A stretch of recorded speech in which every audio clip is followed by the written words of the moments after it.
Welcome to Talk Cosmos, the show where Sue Rose Minahan and her guests bring you insightful conversations to awaken heart and soul consciousness. Come journey with us exploring the meaningfulness of astrology's energetic cycles and get ready to understand your path in the cosmic roots of the stars.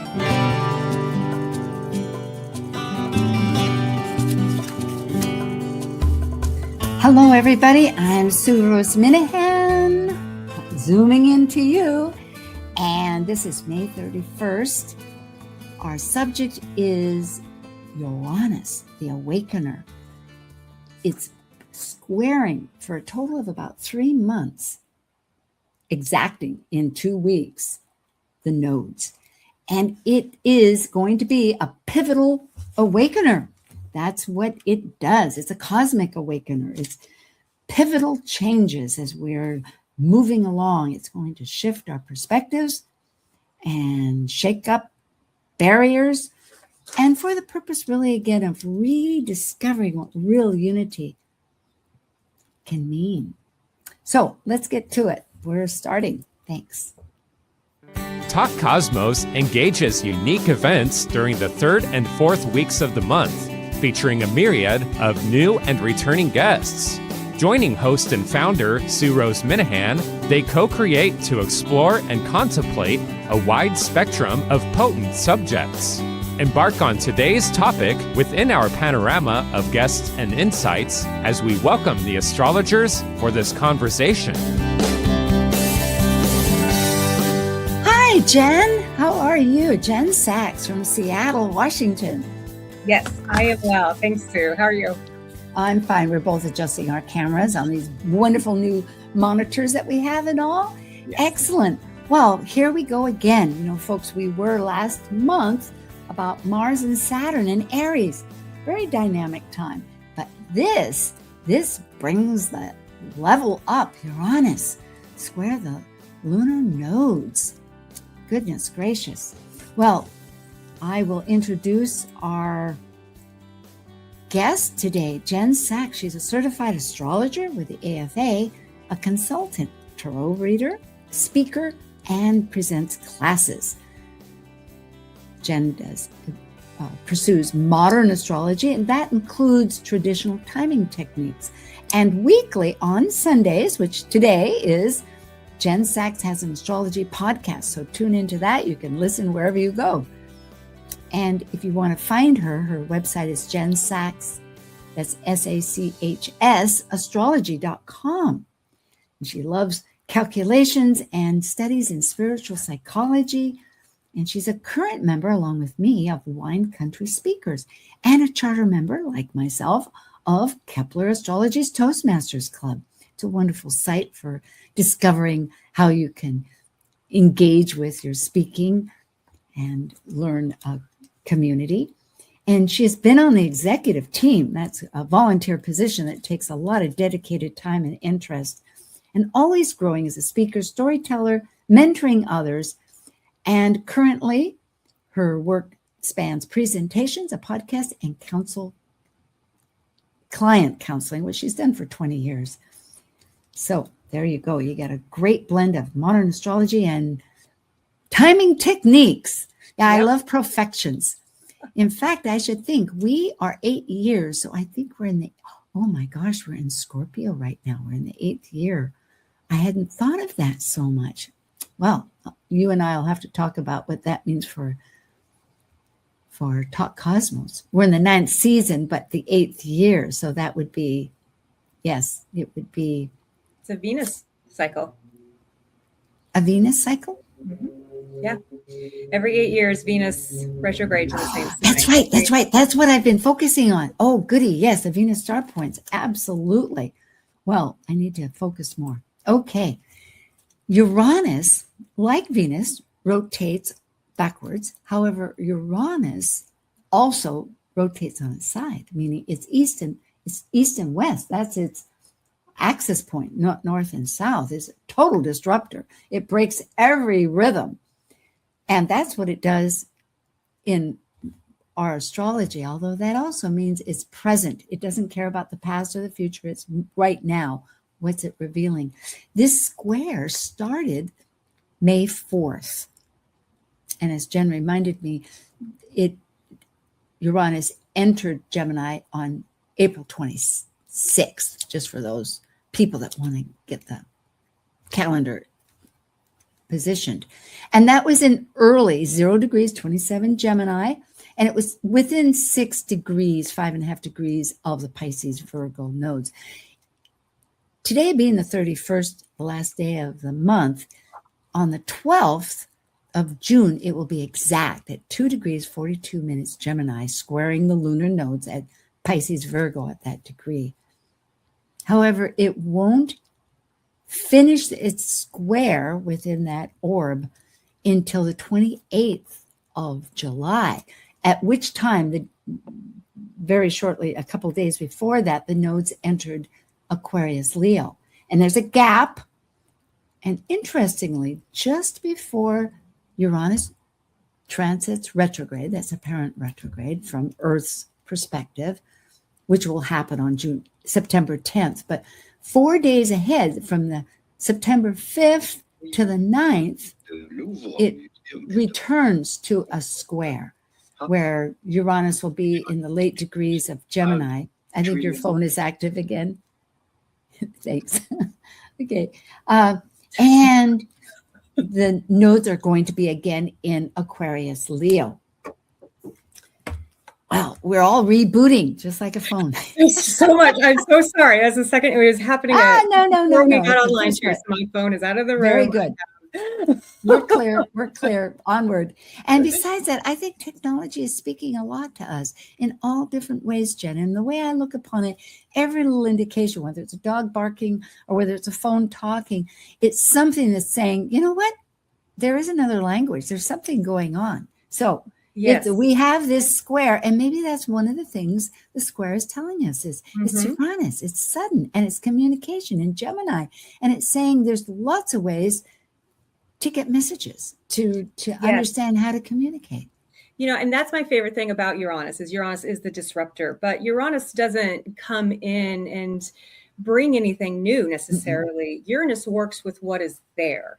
And in Gemini, it's a container. So it's almost as if like Uranus is coming in this expression of Gemini and shaking up what we already have right in front of us.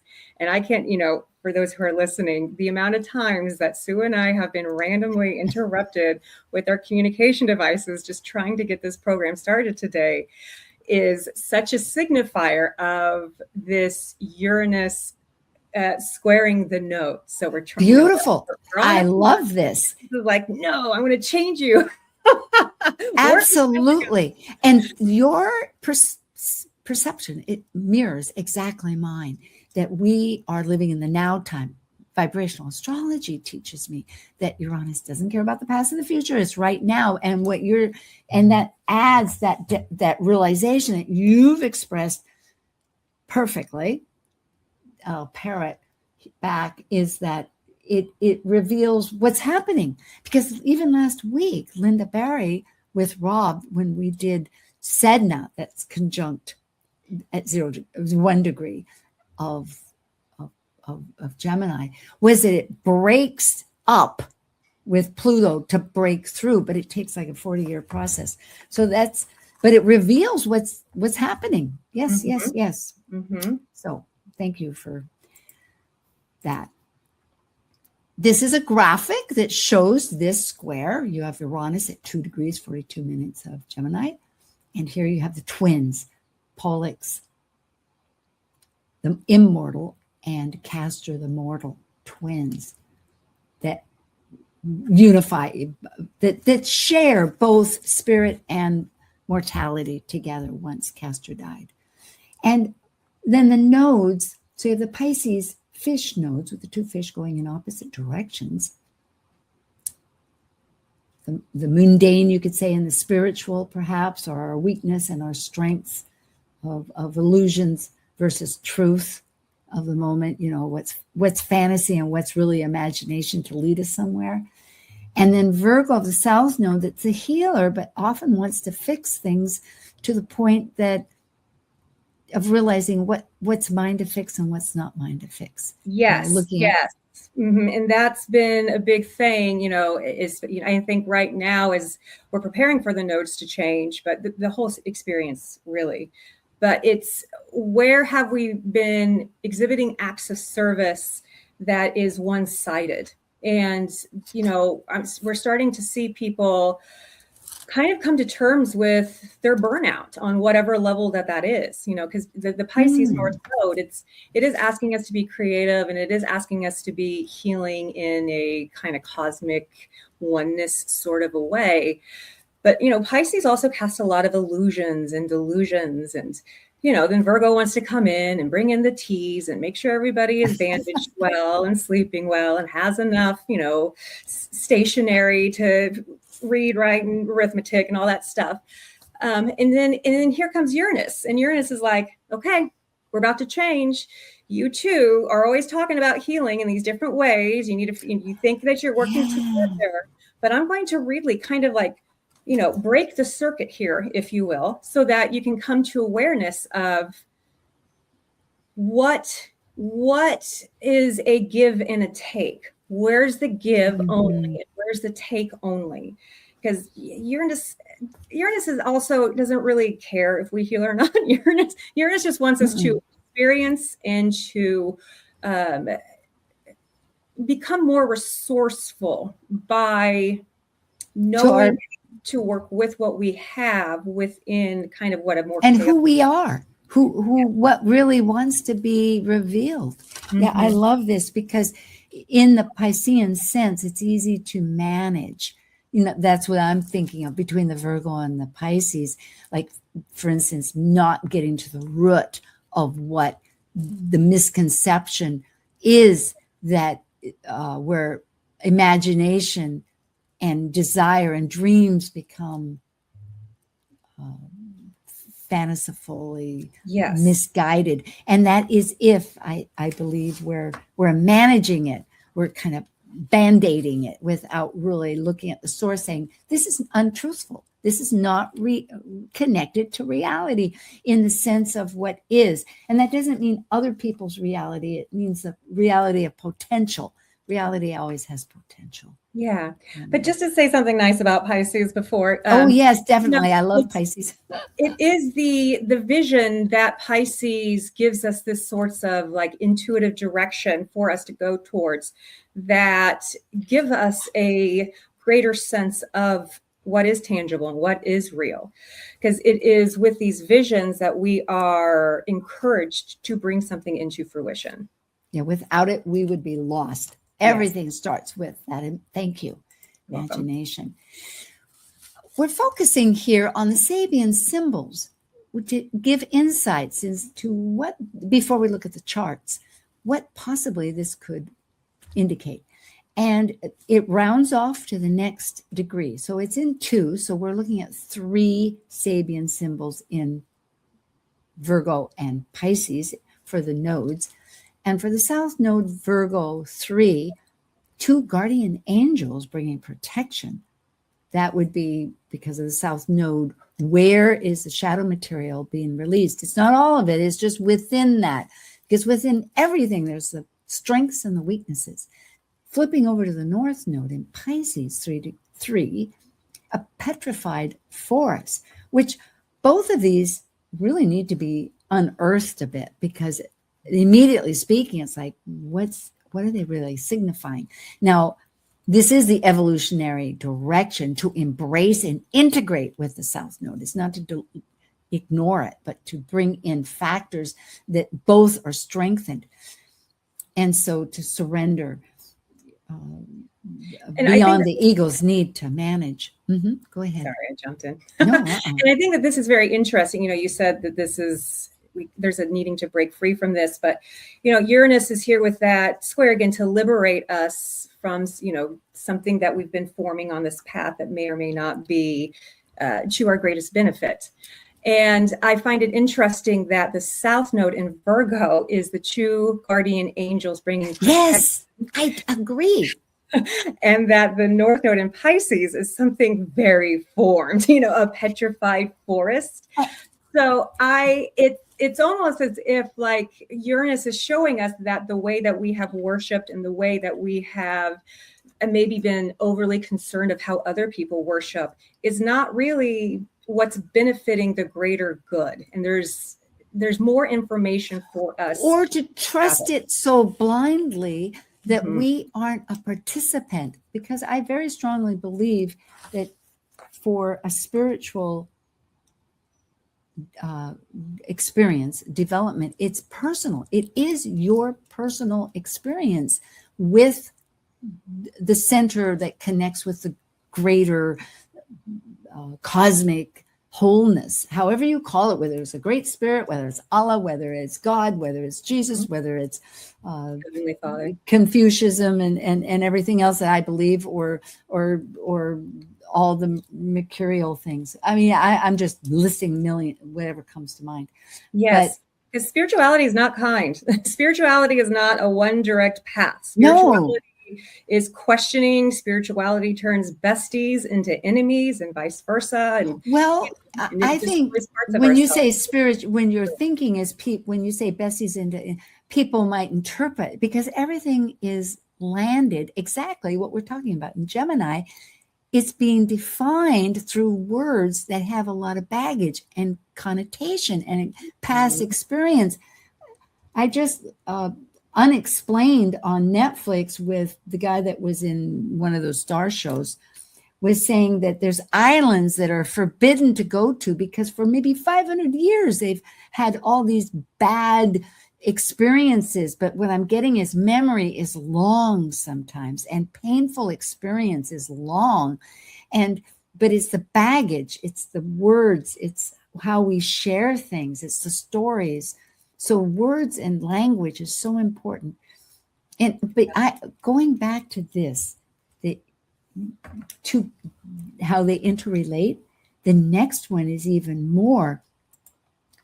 The Sabian symbol for Uranus, which is 2 degrees Gemini, is 3. And it is the Tuileries garden, which is, once again, if it's disrupting things, and it's supposed to go to what we're thinking of, the forest, the petrified forest. What is that forest? And which really is the timeless energies of what is untamed. It's just existing in a symbolic sense. But here you have perfection of some sort that is a disruptor. So, and it's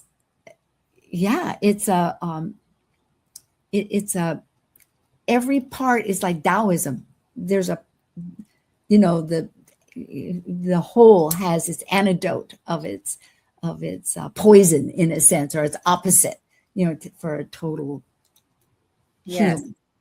Yes. And something about the Sabian symbol, because I have a placement at 2 degree Gemini, so I've studied this one a lot. But something about the Gemini 3 Sabian symbol is it talks about socializing in a comfortable garden, and almost like social status in a way.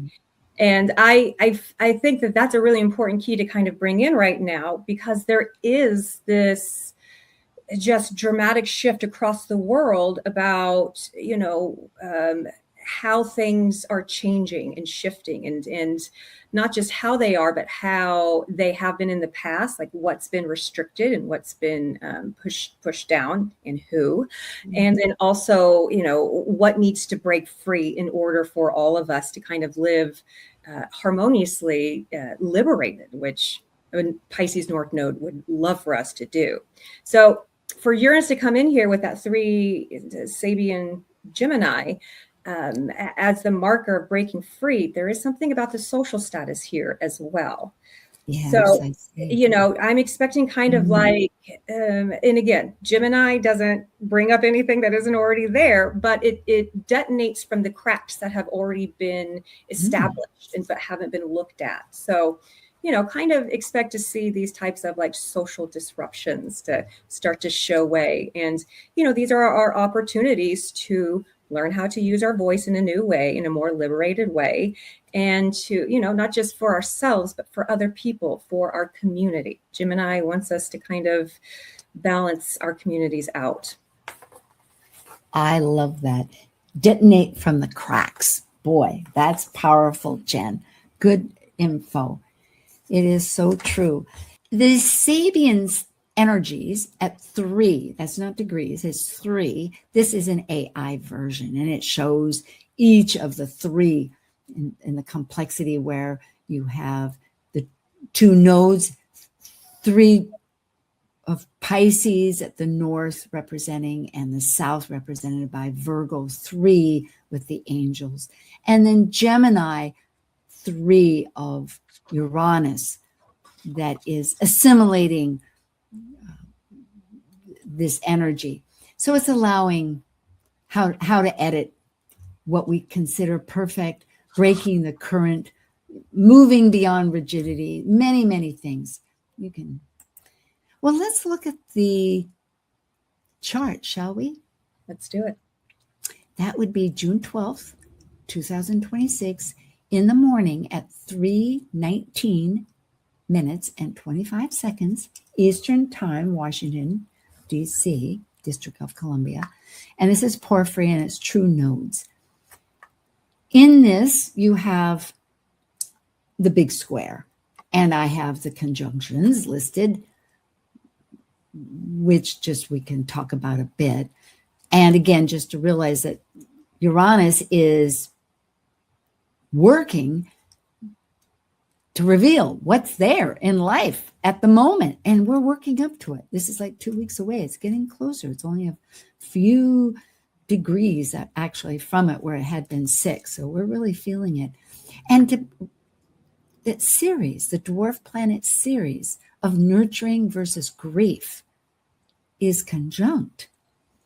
And that is, how are we nurturing ourselves, and what grief is there, and how are people, how can we help?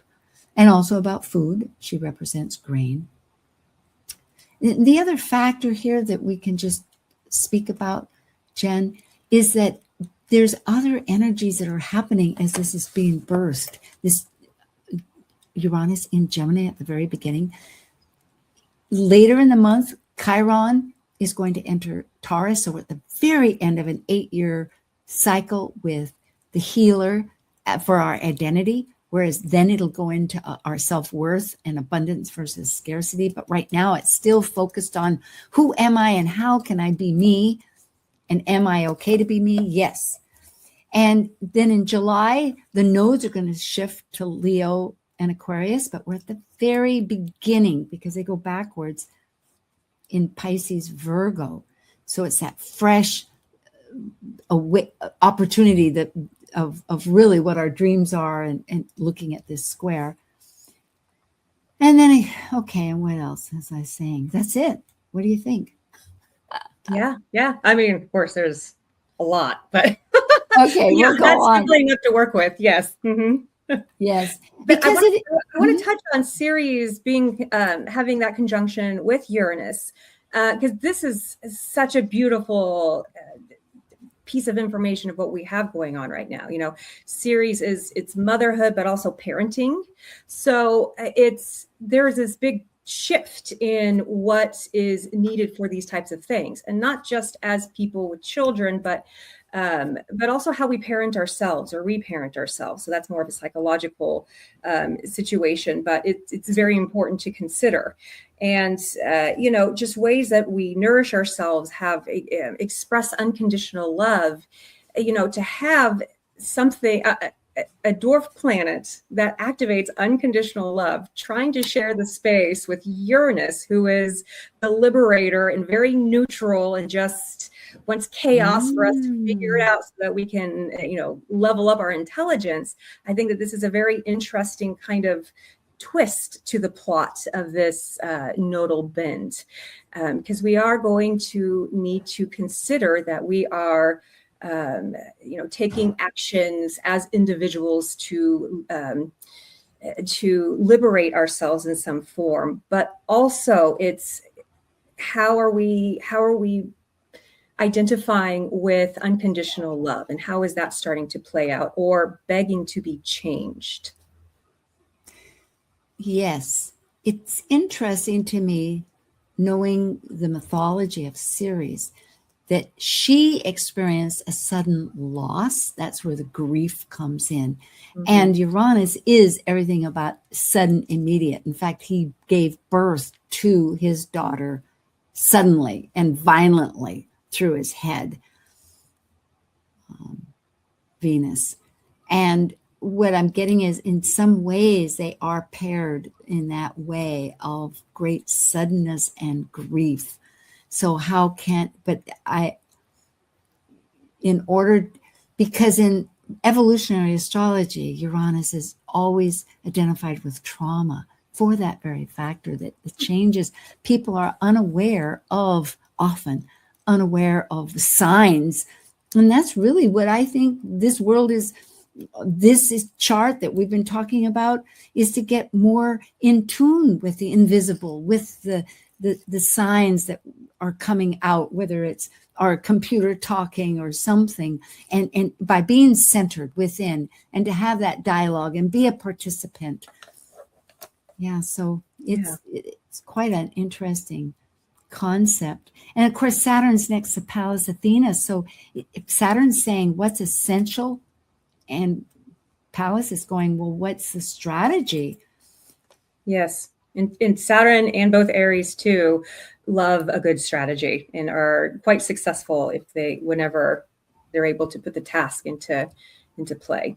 This whole backdrop is for 3 years held by this mini grand trine between not Saturn. It was with Saturn, but it's with Uranus and Pluto. And right now, Neptune is at the midpoint. Yeah. Oh, sorry. No, we'll say what? Okay, we'll take a break. We'll come back. Shall we take a break? Sure. Okay. Yeah. And we'll return to that. Okay. Thanks, everybody. Be right back. Stay with us. While we take a break from this week's edition of Talk Cosmos, let's take a look at this cycle's archetype. We are currently in the period of Gemini. By leaving a cycle based on physical form, integrated through spirit, the energy of Gemini connects spirit with matter, focused on communicating and defining the external. Gemini is a mutable air sign signifying flexibility. Gemini dually focuses upon teaching and learning in order to synthesize the world one lives within.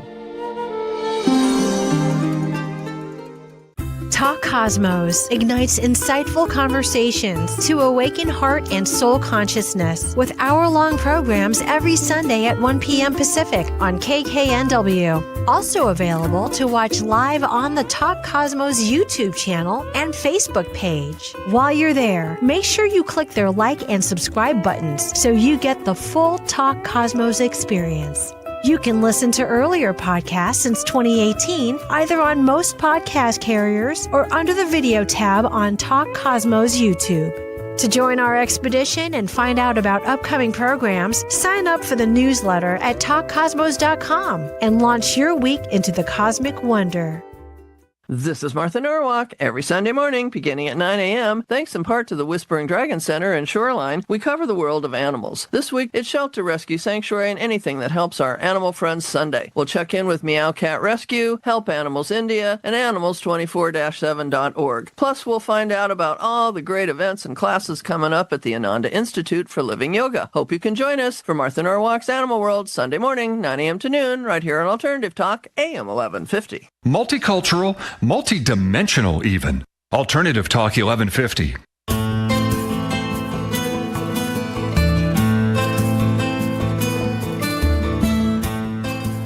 Well, hi, Jen. Boy, Uranus is it's nature working against toxicity. And there's a lot of that. It's purging. Like in a cleanse, you see the dirt and then you clean it up. Well, let's go on to the next one because this is a full package. There is this dynamic square, T-square, with Uranus shaking up our evolutionary direction that we want to integrate into the past of refine, of socialization, communication, connection. But we also have, and the mini grand trine energies that are really breaking down the barriers and reforming new realizations of what is authentically necessary for us to be, and the world, that whole long drama of life that and it's a renaissance too. Having Uranus trine Pluto is notoriously a renaissance. 1504 was the last time, and that we had Neptune as a midpoint. And I think I have a slide much later on that. The point being that we're reimagining new realities. But look at Jupiter and Venus in Cancer. That's also part of this signature. Those are the traditionals call benefics, or but I don't go there. It's just they all have energies, but it's expanding what we think of as beautiful, and they're in Cancer. I know you have thoughts. What's your thought? Yes. Yeah. And this conjunction of, Venus, our relationships, and how we, create harmony conjunct with Jupiter, but expands things, to have a conjunction at the time that, Uranus is squaring the nodes. I find this an interesting part, because it's almost as if we need to expand the idea of what we thought our relationships have been and how we have nurtured them in the past. And Venus, as lovely and joyful as she is, Venus understands our attachments. You're saying like what's attached to us. Yes. It's in Cancer. Yeah. Correct. Okay. Yes. Thank you. And Venus, as lovely and joyful as she is, Venus understands you can't have harmony without harm. And she's not always lovely and right and fine. I mean, she was born out of pain. And the Mayans, they have a warrior and a elder wisdom. So love is desire is a very full engagement. Anyway, go ahead. Yes. Yeah. And, and to bring up desire, desire, fantasy, desire, I feel like it's more Pluto, but fantasy is, desire. I got to say, it's desire is supposed to be they're both in different ways. It's definitely Venus too. Yes. But I was talking about Pisces, bringing in the focus of Pisces. So, just this, again, the square is kind of bringing us with this great awakening, this pivotal awakening, by giving us information about how things have been working. So this is our opportunity to take these pieces of information, and, the information may come from Jupiter, which is conjunct Venus. So it might be in terms of how we relate to things, how we're, the juiciness of our expansion, and what this vision of that we have. If I may say though, for me, Cancer is a lot about our story. We take our emotions and we have formed words with it. And so we have a story of what we're protecting in Cancer, and a life and people and nations and everything. So it is what's attached, and they are always attached with people in some framework. So it's really true. There's that healing energy with Chiron. I think that's what I was thinking about. And it's with Eris of inclusivity. So, and part of this is really, it's I guess we could have a whole talk about that. But Jupiter is leaving soon. So it's very pivotal to, bring focus to maybe what are we really protecting, and what are we attached to, and why, and how is that operating, and how does that affect our identity? Is that because it's our story or somebody else's story? Yeah. And with Cancer, it's always important to reflect, where are we hardened to protect that we need to soften down? Yeah, it's not necessary. Maybe those people can look out for themselves. And I think that's a lot with the Virgo South Node, is saying, is it my story or is it their story? Yes. And sometimes, and I don't think we look enough at like our own families, so it's important with anytime Cancer is involved, to know how to hold those closest to us accountable.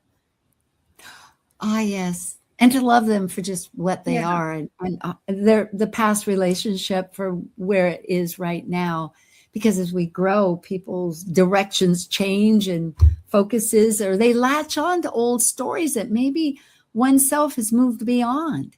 And that's a painful thing too. So all this gets so involved, it's not just one, just as talking with you, I realize it has to do with, can those people nurture themselves with the Ceres energy, or are they still grieving and needing, how do we, but communication is so important. I believe if one has the heart and the will and the courage to continue to communicate on some terms, which is this Uranus and Gemini, then you can have these pivotal awakenings. Yes. To bring that back in. Well, Jen Sachs is an astrologer, consultant, a tarot speaker with classes at jensaxastrology.com. And she has her podcast on Sundays. This is usually at the half hour, but we're morphing our time a little with Uranus. Very Uranian of us. Yes, right. And here shows a potpourri of my past shows. And coming up, the next one actually is Chiron in Taurus with Tracy Quinlan from Canada with Dr. Laura Tad and myself. So that'll be most exciting. And then following that will be the Gemini Capricorn moon. So I really should have kept up the Taurus Sagittarius ones, because I think yesterday was the full moon. Tomorrow. So is it tomorrow? It's 1 something Pacific time. So, but yes. Yeah. So right now is the full moon. So that's still pivotal. Alrighty. This is a tri-wheel, not to get too excited, but what fascinates me are prenatal eclipses. The idea of a prenatal eclipse, what makes sense to me is that it is where you're incarnated. Before incarnation, your spirit has an ideal of what it wants to become or how it wants to focus. So a solar one would be of your identity, your whole, everything the solar, the sun represents. The sun and the moon combined, actually, it's like the real seed. And the lunar is that evolved manifestation. How did it work? Now, in this case, the lunar happened first and then the solar. So the solar is closer to the July 4th, 1776 event. And I don't know how many people do national prenatal eclipses, but to me, it makes all kinds of sense. So here we go. Yes. And amazingly, so that's going to be on the inside because we'll do both charts, will be the solar prenatal, and it's a partial eclipse, but it's very close. It's within the nodes. Oh, what happened? I have solar eclipse. Oh, yeah. No, it's fine. It's fine. Yeah, it is because it's 15 degrees away from the south node, and it can be up to, I think, 18 for a solar. So it's still within, but it's a partial eclipse. Nonetheless, it's at 0 degrees Pisces. And therefore, it's just 2 degrees from the nodes right now. But look at this. Uranus on the outside of June 12th at 2 degrees 42 is exactly conjunct partile to this prenatal eclipse Uranus at 2 degrees 42 minutes. In the meantime, the sun, the transiting sun to our natal July 4th is conjunct within a second, almost partile to Mars, meaning there is a lot of action that we're working up. So, but what does that mean? To me, it indicates that our soul had all the Piscean, like the Fool's card, ready to go. It was both feeling like a victim, leaving the mother country, as it's called, but also the dreams and the envisions and the hopes and the desires and compassion for hopefully all, but also fantasies and illusions and it had a lot of shadows. So we are now looking perhaps hopefully to penetrate that, to say what was the good, the bad, and the ugly of what our hopes and dreams really were, so that we can integrate and repolarize, not even polarize, have and both. Mm-hmm.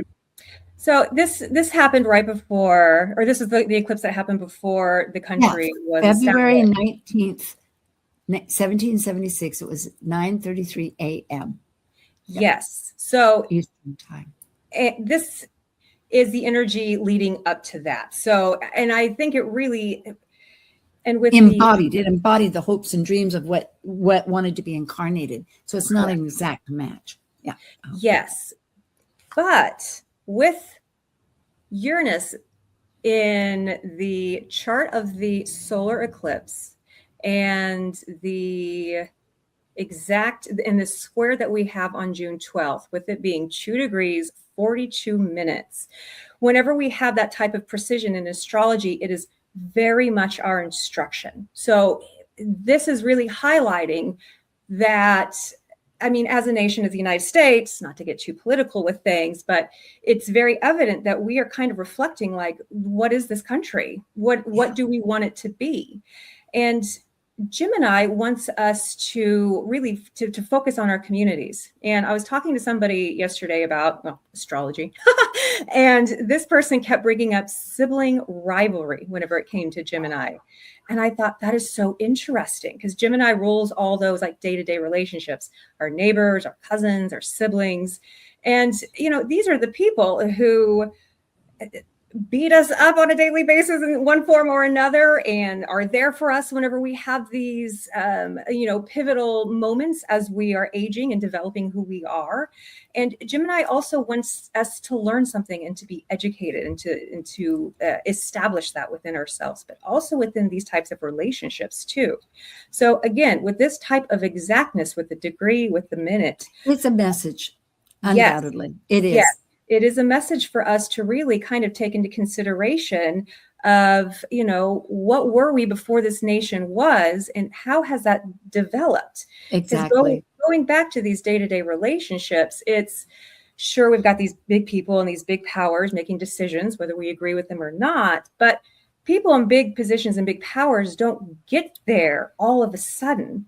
There is everyday situations with everyday people that are. Every day is more Virgo of the Hermetic, you know, but you're right. It's more I just want to make that distinction. Sure. When I think of every day, it's sixth house, it's the routine is Virgo, whereas the Gemini gathers information and collects and connects. It's connection.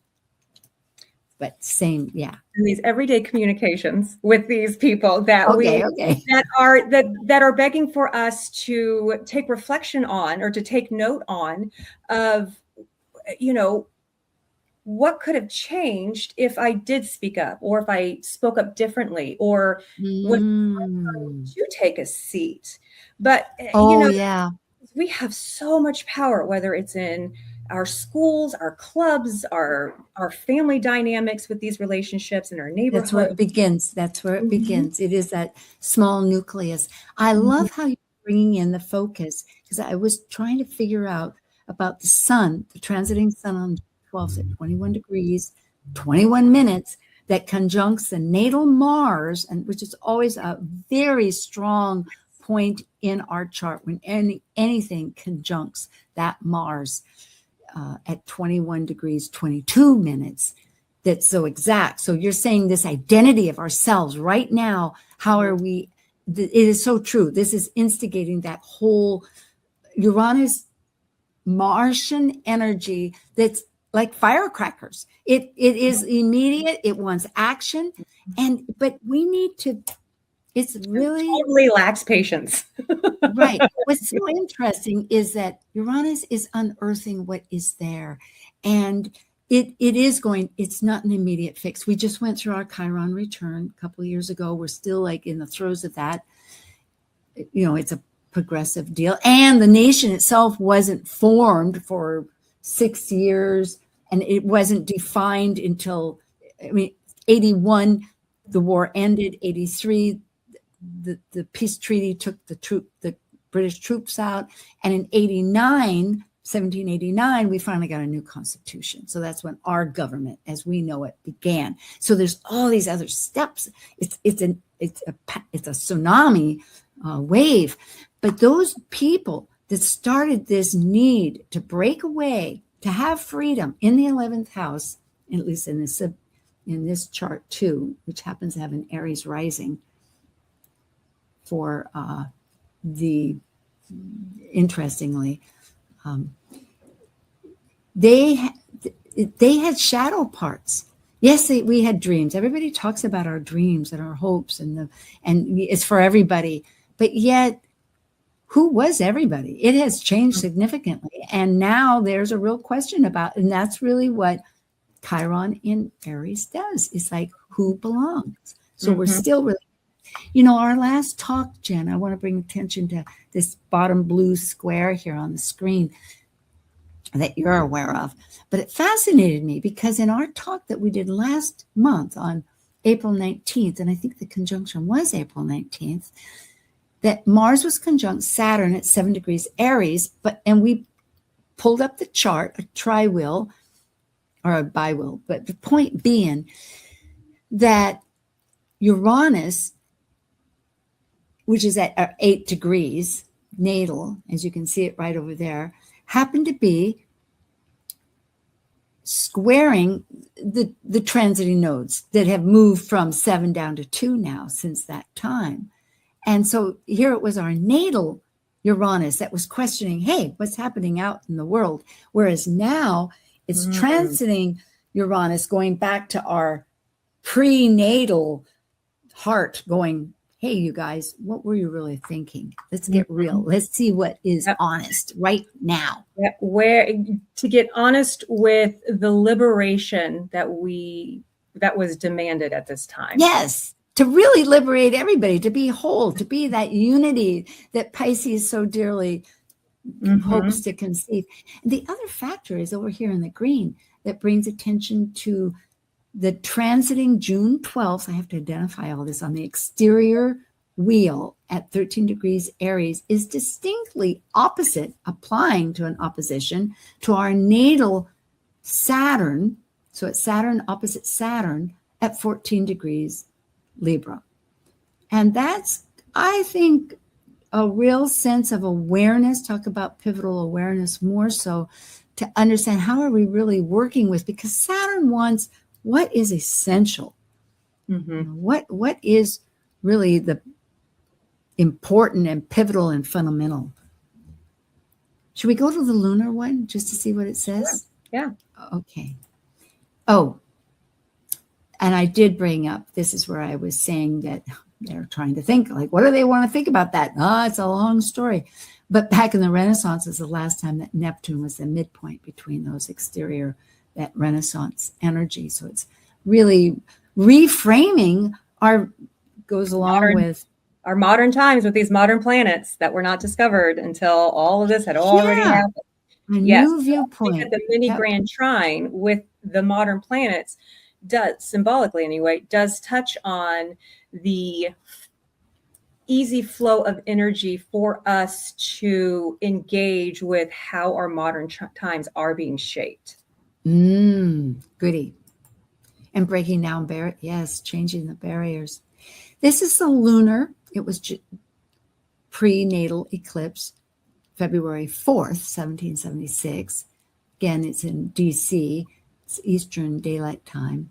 I guess it was Eastern Daylight Time. You know what? I just put it in to Solar Fire, and that's the time came up. So maybe they had daylight time back then. That seems kind of weird, but maybe.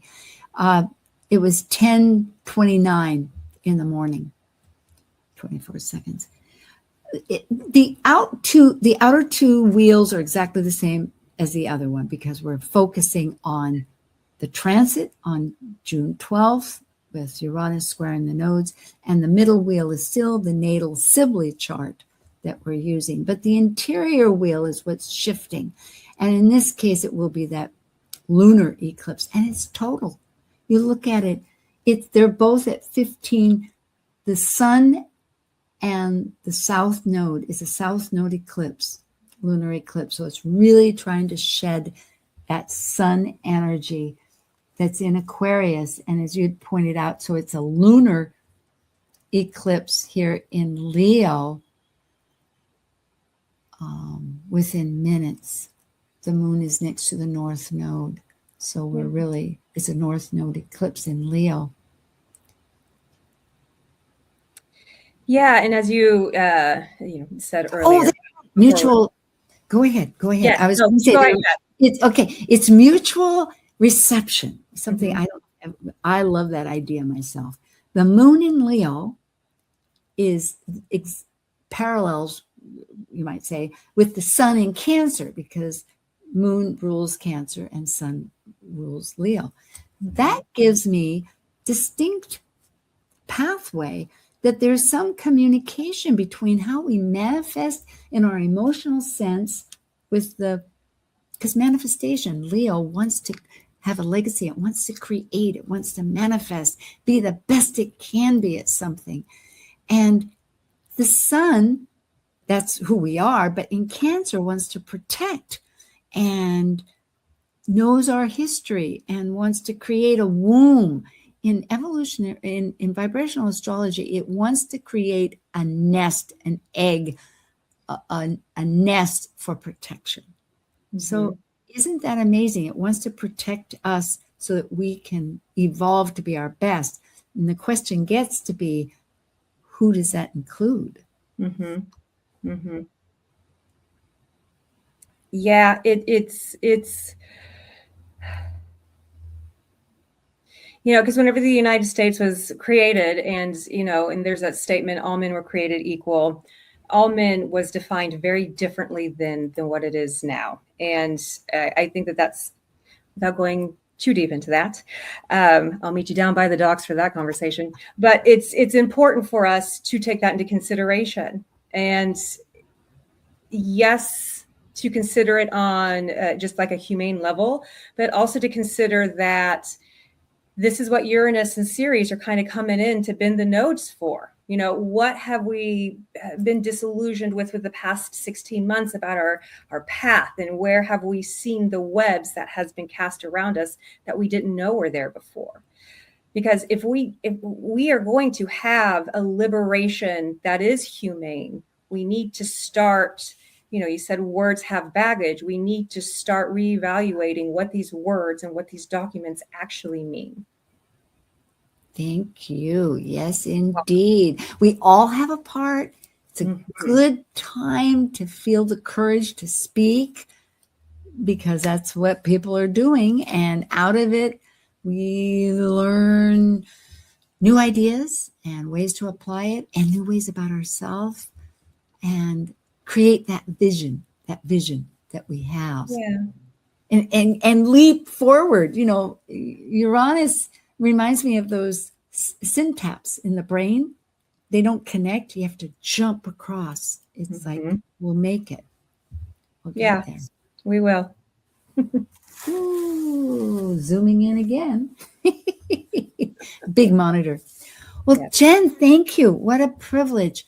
It's really an expansatory, is that a word? Expansatory? It is now. Yeah, expansatory. Look at all those books. Yeah, I got lots of books, lots of expansion going on. But it is that idea of what's liberation to make that movement to exist, and mutable, like you had brought up at one point. Yeah. Excellent. Yeah. Well, thank you. I appreciate the honor to be here today and to have this conversation with you. Yeah, as we detonate from the cracks. That's a great pivotal awakening. And also about the burnout, like how much are we trying to answer that Piscean call or that fix-it call? There's baggage on both ends, or there's debris that we need to clear through and go step into ourself and become that participant with our own communication with the universe. Yeah. All of it. And to trust our resources. Yeah. That's right. I keep waiting for the music. I think it's happening, and I think no. Yeah. It's silence. Maybe that's where we're meditating. Down within. There it is. Thank you very much. Thank you all. We shall return. Come back next week, and we'll talk about Chiron with Taurus. Oh boy, the plot thickens, but it's opening and it's beautiful. And we'll have to consider another intriguing conversation here, Jen Sachs. She's a Seattleite, so you can reach out to her there. You folks in KKNW land, or online to myself too. All right, see ya. Thank you very much, everybody. Thank you for joining this vibrant and insightful conversation on Talk Cosmos, the show where Sue Rose Minahan and her guests awaken consciousness by connecting heart and soul consciousness patterns with astrology's energetic cycles. Be sure to tune in next week, same time, same place, to continue your journey through the roots of the cosmic pathway.